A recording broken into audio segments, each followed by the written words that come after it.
So hi, this is Mark at Skywagon University doing another video. This time is on 182RGs. This is a very nice one, and this is a perfect plane to do the coverage of all the model year changes of all the production run of all the 182RGs. So in a nutshell, and we'll go into a lot of detail, 78 first year of 182RG, 86 last year of 182RG, so 7 years. And in there was turbos and bladders and different various things on the airframes changed. So we'll go through all the model year changes of 182RGs and 182 Turbo RGs. So in the beginning, after the Earth cooled in 1978, Cessna said, let's make a 182 with retractable gear, and we'll call it the 182RG. So they did. Now the RG's got a bad rap with Cessna because of the 210s. So early 210s can have problematic gear, but that was in 60. So 60 to 78, that's like 18 years of learning what not to do. So when the 182RG came out, they got the gear right, and it's very reliable. There are 2 gear doors on a 182RG, and they're on the nose. Let's have a quick look at those and how they work. They're literally pulled up by the retracting nose wheel. So the nose gear comes up, and that pad hits that bar and shuts them.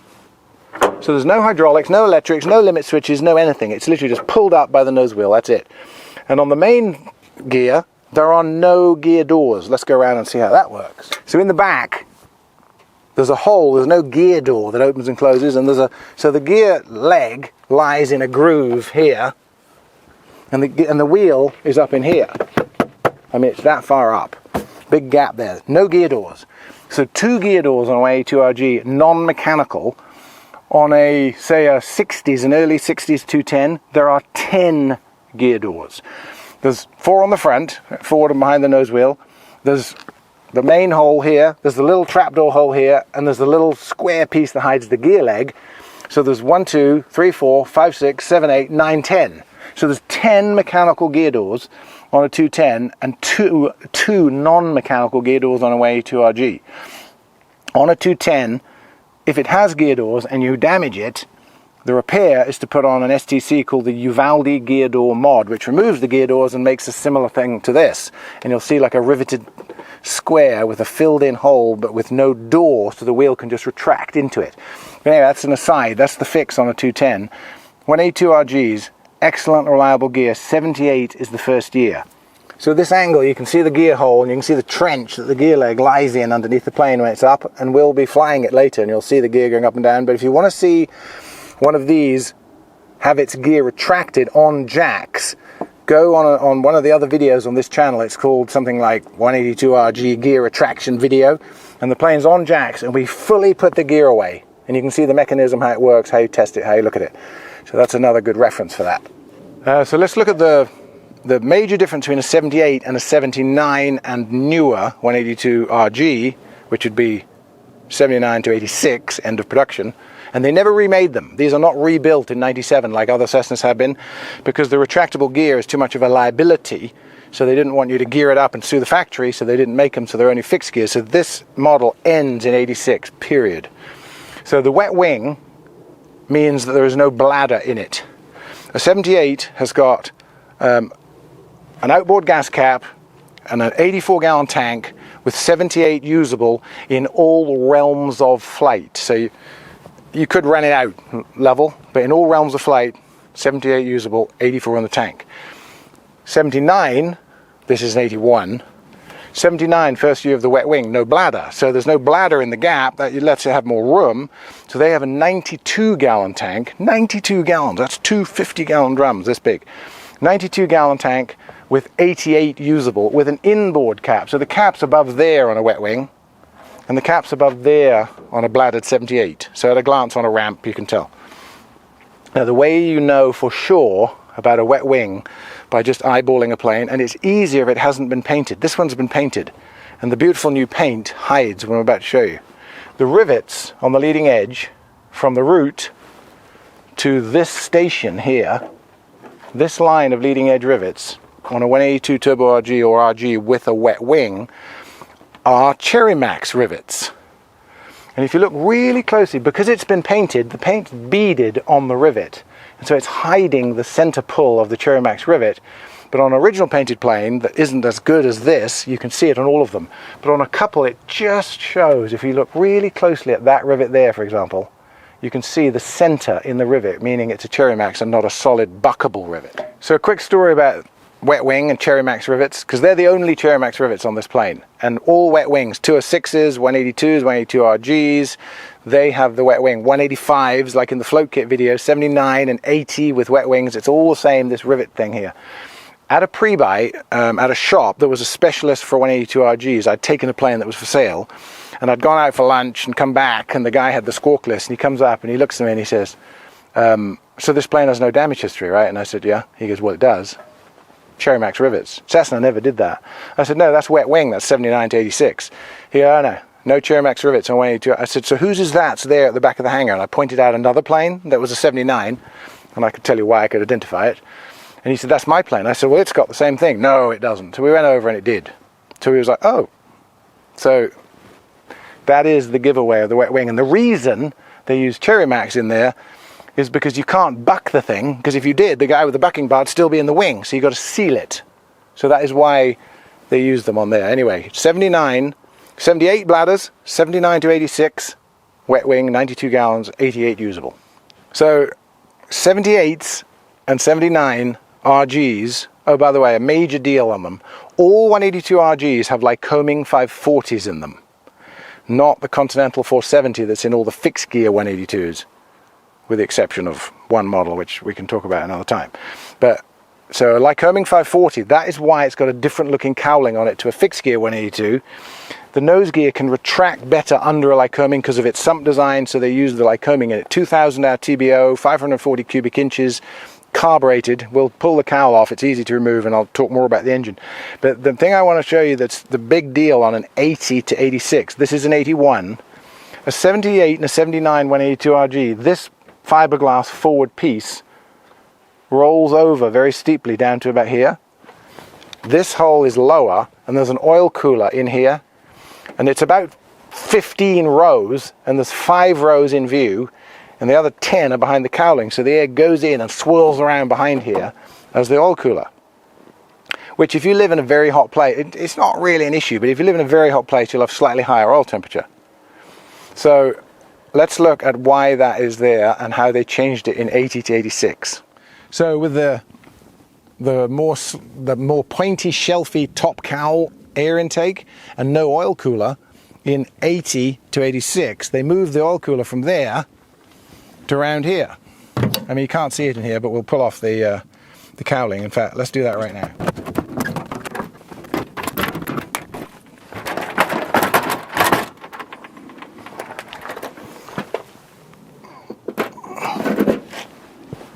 Okay. So right side cowling off. The oil cooler is here now, and it's a big one, and it's down this 5-inch scat hose duct, which is, so the air rushes in over the top of the engine, down that tube at 150 knots, through the oil cooler and out the cowl flaps. So the oil cooler has been relocated in at 80 to 86 to this position. What used to be here was the battery, and it's a 24 volt system. All 182 RGs, 78 to 86, all of them are 24 volts. So they got this big, heavy $600 24 volt battery that's sitting right here. So the oil cooler's now in the way. So there's an AD also on the end of the exhaust of a 79 Turbo RG, because the end cap can come off with like corrosion or it's being old. And the first thing the exhaust does is burn the battery. So anyway, the oil cooler is here now, the battery's gone. Battery is in the back to counteract the weight of the third blade of the 3-blade propeller that was an option in 1980. So it was an option in 80, but 81 and newer had 3 blades on, all of them. So let's go into the back and see where the 80 to 86 182 RG access panel is, battery access. I keep saying the years, but I want to be specific. Year, model, changes, video, specifics. Okay, so 80 to 86s have this access panel. They always end in Tango and Sierra too. Original end numbers on these RGs is Tango and Sierra. So if you undo these and open it, you've got a big open hole, and inside there is the battery, the oxygen bottle if it's a turbo, because remember non-turbos don't have oxygen. So this is a turbo, so it's got an oxygen bottle in there, and then there's a shelf in here with the autopilot servos on it and drivers and various avionics and things, so it's very easy to get at. Take that off and you're in there maintaining things. If that is not on there, to get at it, you've got to climb over the back seat, take down the little half D-shaped extended baggage cover on top of the wheel well, and creep in the back and do everything remotely. So 80 to 86, rear fuselage access, model year changes. The planes are identical in every way. These little details are just the things that happened through the production years. So let's move on. So the engine, all 182RGs have Lycoming 540s in them. And earlier when I said that all the fixed gear 182s have 470s in them, it wasn't true, because 81, 82, perhaps even 83, there was 125 fixed gear 182 Turbo RGs built. It was this plane with fixed gear. They reverse engineered it. They went, nice system, let's make a fixed gear version of it, and it's called the R182R, but it's a Turbo RG with fixed gear. Anyway, so those are the fixed gear planes with Lycomings, but all the RGs have these 540 Lycomings in. They're 235 horsepower, which is the lowest version of the horsepower you can get out of a 540. It's a massive engine at very, very low cubic inches. So the next size up is 235 horse in this, in a Pawnee, in a Cherokee 235, and then there's 250 horse in a Comanche, 260 in a Comanche Cherokee 6, 300 in a Cherokee 6 300, and it goes up, and then you get geared, and you get turbo, and you get intercooled, and then you get Navajo Chieftain engines at 350 horse, but they're all 540 Lycomings. So this engine, max RPM for takeoff is 2400 RPM. At 2400 RPM, it's doing 235 horsepower, which is 5 more than a 470 in a fixed gear. And it's a 2,000 hour TBO. And it gets there because it's not working. It's 2400 RPM, it's 2,000 hour TBO. It's just incredibly long-lived, durable engine. And if you take 2 cylinders off, it's a 360. And everybody knows that the 360 Lycomings are incredibly reliable too. So it's 360, 540, 720, which would be an 8-cylinder, which would be in a Queen Air or Comanche 400. So it's not TSIO 540, it's TO 540. So turbo, opposed, horizontally opposed engine, 540 cubic inch. It's carbureted. They have carb heat, they have a carburetor. So it's a carbureted 235 horsepower engine with a 2,000 hour TBO. And you might think, ooh, what's the TBO with the turbo? It's the same. The turbo does nothing to hurt the TBO of the engine because it's a normalizer. And it's a factory install. It's not, ooh, we've converted one and made it turbo normalized. These are turbo normalized from the factory, and they're brilliant. And I won't get into the whole benefits of turbo normalizing versus turbocharging here, because there's another video on the site, and there's a link to it that goes into like for 10-15 minutes about what a turbo normalized does over what a turbocharger does. So there's the engine. That's in all 182RGs 78 to 86. One more thing under the cowl since we're here and it's in view. This little valve on the intake, so the air comes in through the turbo into the intake, up the back into the carburetor. This pop-off valve is to stop you over boosting it. So you do not run it at full power like a 206 or a Seneca or a Mooney 231, just full throttle.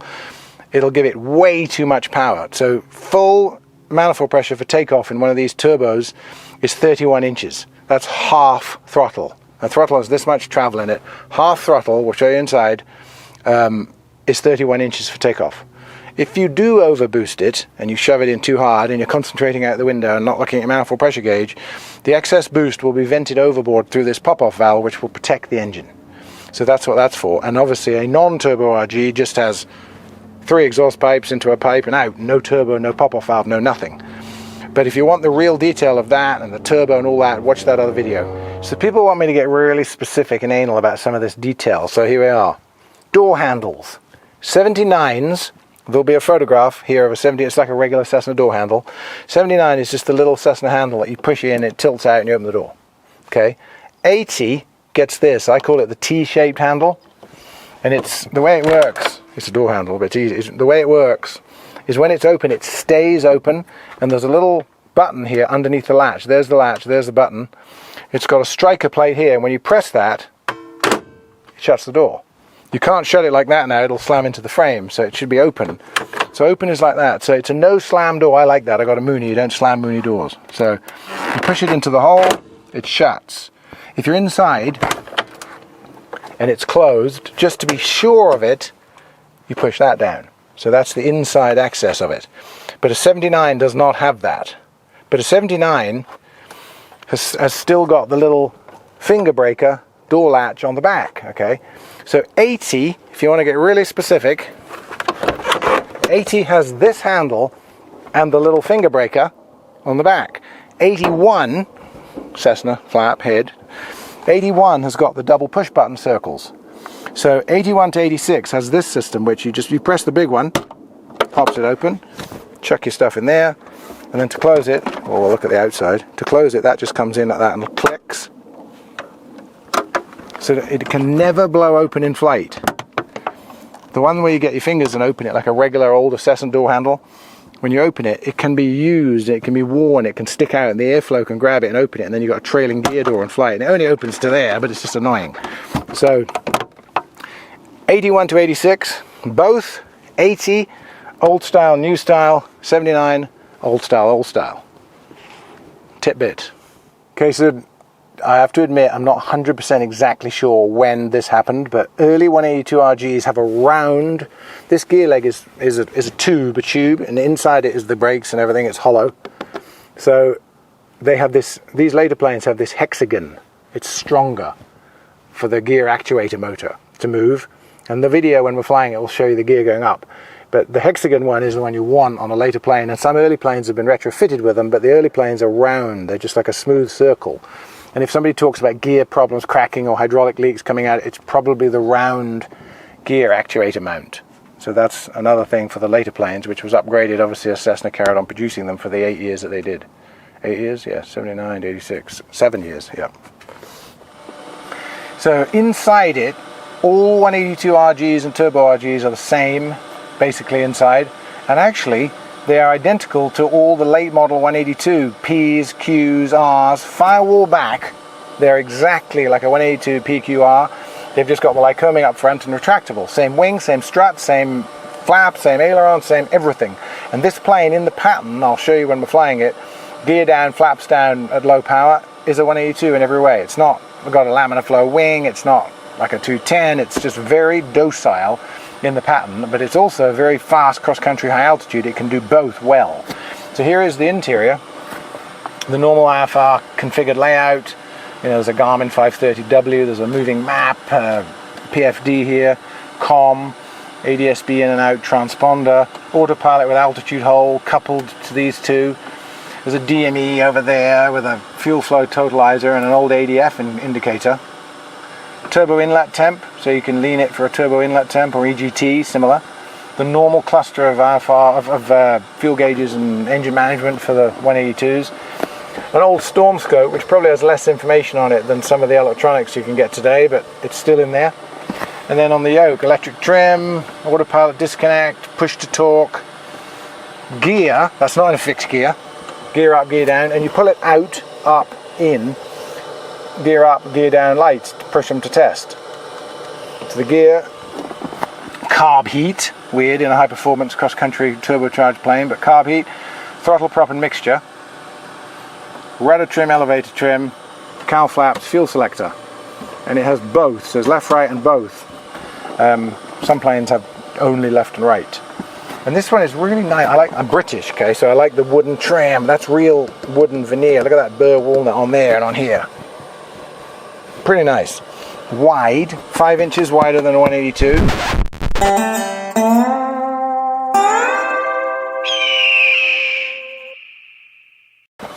And big. And then this one in particular, oxygen turbo. Nice, the modern Soros air vents, articulating seats, leather, very large in the back. If I put these seats forward to where you'd be flying it, that is the rear legroom. So it's very big, and these recline too. So you could put your golf clubs in there. I'm doing that with this switch. So you just pull that up and put it in any position you want. And then a big baggage area. Even though there's a wheel well in it, it's a big baggage area. So So these are very comfortable. If somebody was in it right now, sitting, doing something up front, I could climb in and out the back. It's not like you have to wait. So they're great, but that's just 182s in general. So all 182RGs of this configuration inside. And the only difference between this and an R model fixed gear Skylane would be that bump where the rear wheel well retraction area is on the outside. So because I can fly this plane for longer than a quick buzz around the pattern, we're going to, and because of that we're going to do it in 2 parts. So this is the end of part 1, which is the walking and talking differences, looking at different model year changes of a particular type of plane. So thanks for watching this, and if you like it, subscribe down here. We're trying to get our subscriptions up to at least 100,000. That's when the action starts with YouTube, and we've got a bit to go. So if you could subscribe on here, there's a bell for notifications, and also I've got an Airbnb at the end of the runway that anybody's welcome to come and look at. It's on Airbnb, and it's called the Milk House Airbnb, and it's right at the end of the runway at Placerville. And interesting aviation people who are staying there, we can do a podcast on and talk about what their lives have been like and what they've been doing in their flying careers. And then the sequence to this one, the flying that we're going to do right now in this video, is the next video, which there'll be a link to. And it's going to be just, you know, a takeoff, a cruise, showing the gear retraction speed, the turbo normalizing, and then a landing in it. So you could watch that one as well. But thanks very much for watching this part 1 of the model year changes of 182 Turbo RGs and RGs.